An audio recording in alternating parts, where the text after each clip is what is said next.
السلام عليكم ورحمة الله وبركاته. مرحبا بكم في هذا الفيديو جديد. شنو خاص المغرب باش يقصي اسبانيا وموصلة الاحلام؟ في واحدة من المرات النادرة لا يراودنا نحن كعرب مشاعر الخوف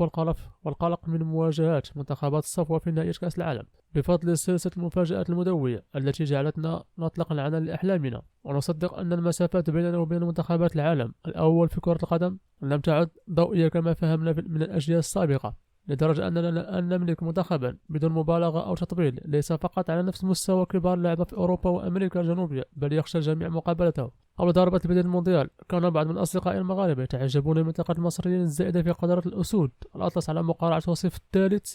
العالم النسخة الماضية. ربما كان جزءا من التكتيك المغربي الشهير الذي يرتكز على فكرة التحوط والحذر من عين الحسود، وربما لنظراتهم التي تتماشى مع لغة العقل وحسابات الساحرة المستديرة لأسباب تتعلق في المقام الأول لتقل وخبرة المنافسين المباشرين كرواتيا وبلجيكا، بخلاف قوة المنتخب كندا الواعد والصاعد بسرعة الصاروخ في عالم كرة القدم. لكن منذ لحظة فوز محمد صلاح ورفاقه على منتخب الشيطان الحمر في آخر مباراة ودية قبل بداية كأس العالم، بدا للجميع وكأن مهمة المغرب في المجموعة الحديدية ليست مستحيلة، والأمر لا يتعلق فقط بانخفاض أو تراجع نسخ الأداء الجماعي والفردي لكرواتيا وبلجيكا بحكم تقدم أغلب القوام الرئيسي هنا وهناك في السن، بل أيضا للجودة والإمكان الهائل التي يمتلكه المدرب ودرك، وكانت تحتاج فقط من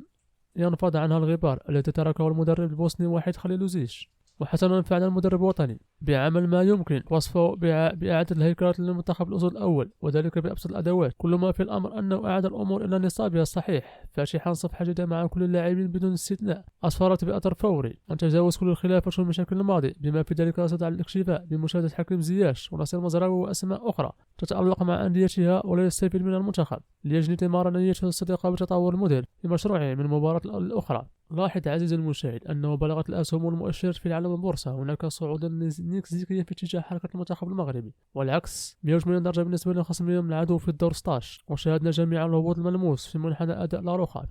من مباراة لأخرى، من ملامسة الكمال والروعة في ليلة اكتساح كوستاريكا ب7 إلى الهزة الكبيرة في التعادل أمام ألمانيا، ثم الاستيقاظ على كابوس الأداء الهازل والهزيمة المحرجة أمام الساموراي الياباني. وكأن فريق لويس إنريكي كان يعتقد أنه جاء إلى الدوحة لخوض مباراة استعراضية أمام كوستاريكا، ثم سيعود اللاعبون إلى أنديتهم لاستكمال منافسة الليغا وباقي الدورات الأوروبية قبل عطلة عيد الميلاد. في المقابل اللهم لا حسد، يسير المنتخب العربي بخطوات عملاقة إلى الأمام من مباراة الأخرى، ما يدعونا للتفاؤل العقلاني أن الأداء الفردي والجماعي في تحسن مستمر بالمصطلح الكروي الدارج تخلو أجواء البطولة كما المنتخبات التي تكشر عن أنيابها مع الوقت في البطولة المجموعة، وهذا كان واضحا في الجرأة وتحرر اللاعبين أمام بلجيكا، ثم كان موقتا بحذرهم ومبالغة في احترام المنافس في اللقاء الافتتاحي أمام كرواتيا. الآن كل ما يحتاجه المنتخب المغربي في ملحمة إسبانيا هو الحفاظ على الحالة الزخم واللاعب نفس الروح القتالية التي كان عليه اللاعبون في الشوط الثاني أمام بلجيكا وكندا، بمعنى آخر نسيان ما حدث في الدور الأول